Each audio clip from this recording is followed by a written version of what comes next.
It's time for more 3D scanning fun. This time we have the mole scanner from 3D MakerPro. This comes very nicely packaged. It's always nice when there's a nice carry case, custom built. Gives it a nice quality feel. And here we are, just doing a little bit of unboxing, just show you what you get. Instructions. In the top bit there, that's the top for the turntable base. And that's the mole scanner. A lovely chunky little fella. Cables, very nice quality connectors on those. That's the cable for the turntable. Power supply. Comes with multiple plugs to suit different regions of the world, and including the UK, which is always good. The number of things I get sent that don't have UK plugs. And a very nice little ball head for the tripod. All metal construction, nice quality. This is a grip or tripod extension, carbon fibre. And a metal tripod base. All nice quality, very, very nice. All just screws together very easily. And here we are connecting up the cables. I've used an adapter to connect it to my MacBook.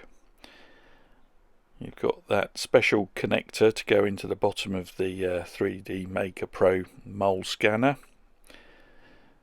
And there's a power lead connects into this cable as well from the power adapter, and then the turntable running on USB. First thing I'm going to try and scan is this little toy Hulk. He's a little bit small and a bit shiny really, but I thought I'd give it a go. Scanning it from different angles just to get all the different areas of the model. Here it is in the software. This is JM Studio. You make sure when you're installing this that you select which scanner you've got. I didn't to start with and couldn't work out why it wouldn't connect. You scan the turntable, that way the software recognises it and can reject it from the scans. And then you start the scanning proper. The green is the areas that it's scanning. You can see there's quite a few missing bits here. On the left it shows you whether your distance is correct. And there it is, just building up the point cloud. Takes a little bit of time. And that's the first one. And then we append to that. Add a scan to it. This is with Hulk laying down. I'm sort of fast forwarding some of these bits. There it is.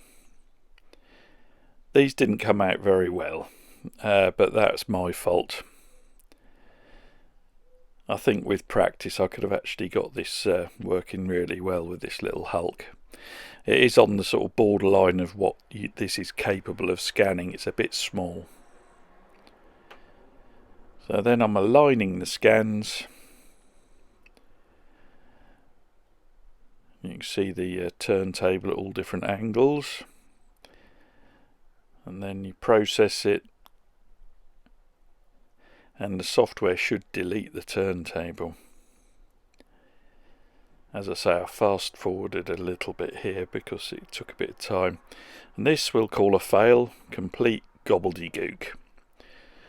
So I thought I'd try again, this time using a little bit of the scanning spray. This is Applime scanning spray. And immediately you can see that it's picked out a lot more detail. The scans have aligned, but there's still bits missing. I think, as I say, with a bit more time, I could have got this to work. Anyway, nipped off down to the local car boot sale, Strawberry Fields in the New Forest, and bought a bigger Hulk for £2. Last of the big spenders, me. But there it is. And I'm hand scanning. I'm just using the turntable as a method of rotating it rather than automated turntable. And I'm, as I say, hand scanning. And this came out amazingly well. I couldn't believe how well this turned out. You can see I'm sort of randomly scanning round. You have to go back if it loses track. You've got to make sure you keep the distance correct.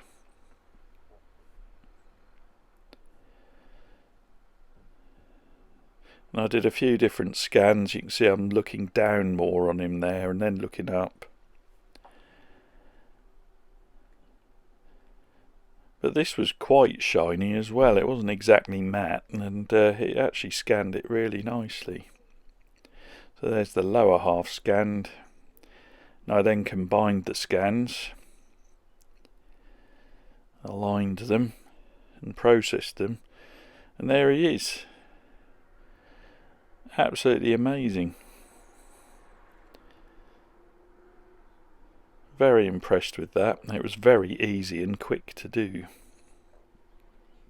I then import it into Mesh Mixer, which is a free software. It's one that I really like for cleaning up things. This didn't need much cleanup. I just filled a few holes and cut the base off. But that is the detail. I've not done anything else. I haven't had to clean the surface of it at all. Here I'm just chopping his head off. Sorry, Hulk. Or sorry, Bruce Banner. I don't need the head because we're going to have a bit of fun with this.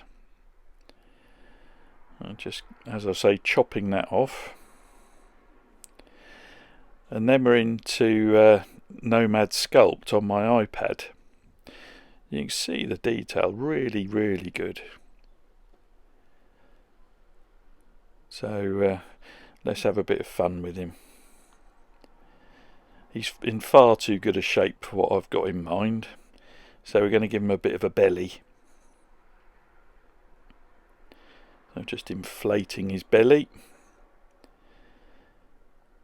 I did go back and redo this. This was just a first attempt.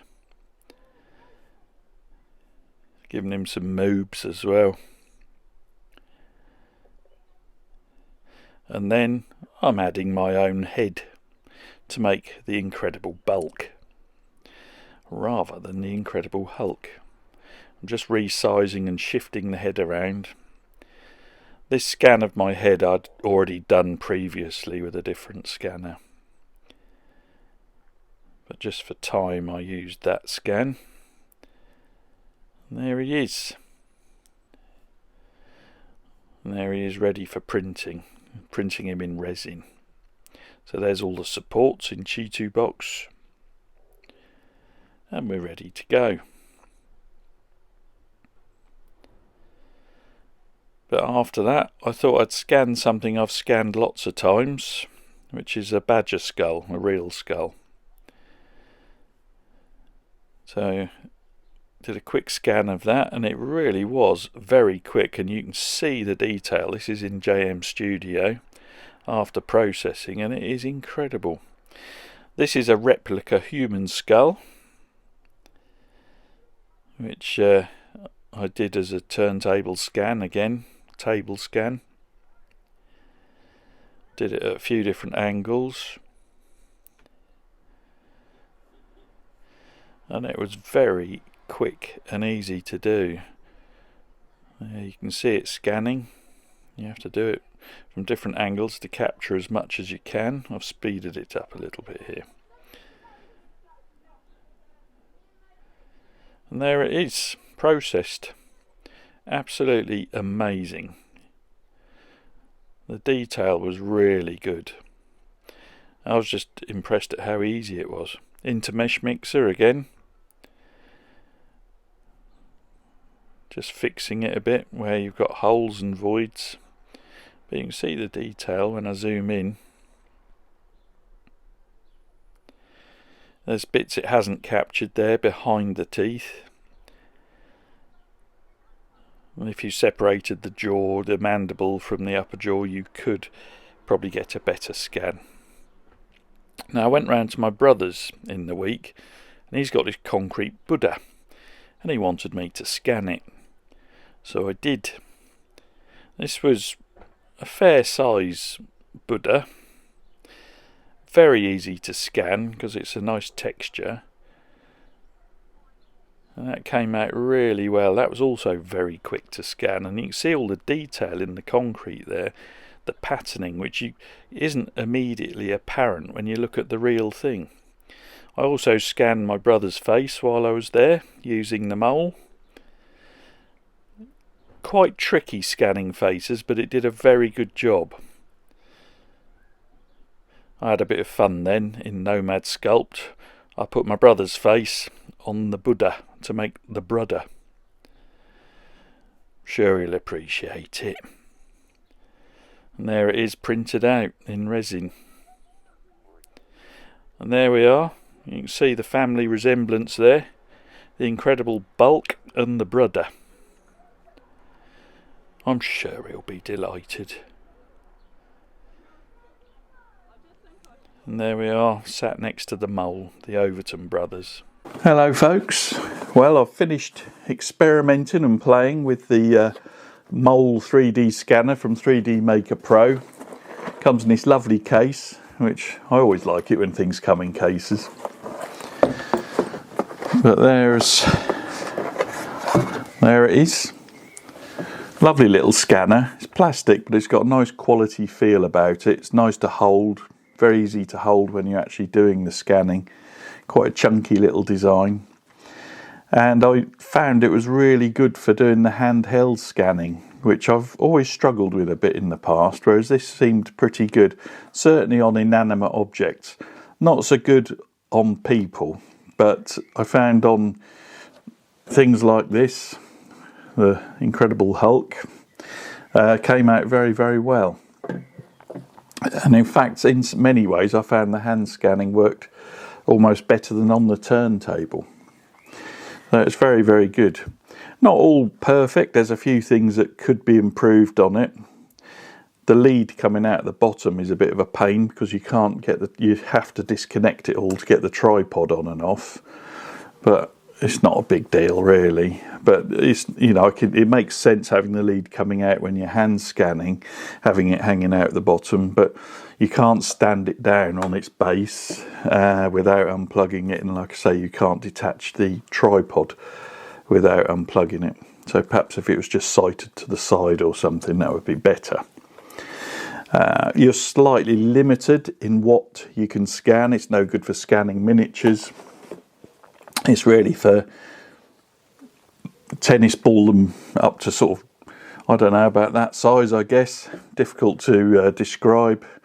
I scanned a concrete Buddha at my brother's house, and that was certainly a lot bigger than a human head, and that came out brilliantly. I haven't tested to see how big a thing you can scan on it, but yeah, I know it doesn't do very large objects. The other thing that could be improved a little bit is the software. It's a little bit clunky. It's not very intuitive to use, and it's slightly slow, but it's very good. It worked, did the job. But there we go. So I had fun scanning this Hulk toy. It didn't like the miniature Hulk toy, but it loved this. Hand scanned it beautifully, really good, spot on scanning. And I used the Incredible Hulk to create the Incredible Bulk, which has got my head and belly bulge on the Incredible Hulk's body. There we go. I did use a previous scan of my head to do this. I tried scanning heads and I struggled a bit. You can get a scan of a face quite nicely if you turn the sensitivity right up, but you do have to keep going back. It loses track very, very easily when doing facial scans, and you have to have a little bit of patience to do it. So you have to keep going back and forwards. If it loses track, go back to where you were and then go round. very difficult to try and look at the laptop screen and concentrate on where the scanner is pointing and how far away you are from the subject. It's very difficult to sort of do the two things together. You get a bit disorientated. They do an adapter whereby you can put your phone, connect it to your phone and have your phone as a screen on the back of the scanner. And I think that would be a good idea if you're going to be doing a lot of that type of scanning. But the detail of the facial scanning was fantastic, really, really good. I scanned my best mate Mouldy, and here he is in all his splendour. It didn't like his beard much, but we didn't spray anything on it like dry shampoo to highlight it. But the actual face bit came out really well. And I scanned my brother's face, and here he is. You can see the family resemblance there. I went round his house. He wanted a scan of a concrete Buddha in his garden. So I scanned the Buddha for him and I stuck his face on it to make the Buddha rather than a Buddha. So there he is. I'm sure he'll be delighted with that. But yeah, it's great fun. Really good. Accuracy is 0.05 millimeters, or that's the stated accuracy. Resolution 0.1 millimeters, which I think is fairly standard for a lot of these scanners. And it will struggle with certain colours and textures, which all of these scanners suffer from. But that's to be expected. It doesn't like blacks, doesn't like shiny objects, doesn't like translucent objects, and it struggles with hair. You can spray stuff on hair to help. Dry shampoo, things like that will help you scan. But yeah, I was quite impressed actually with the detail from it. Very impressed. And as I say, I got on well with the hand scanning, sort of handheld rather than just using the turntable. But all in all, a very impressive bit of kit for the money. I'd like to thank 3D MakerPro for sending me the mole. It's really, really good. Yeah, I enjoyed using it. Anyway, I hope you liked the video. Please like, share and subscribe. And I'll be back soon with some more videos. More rubbish coming soon.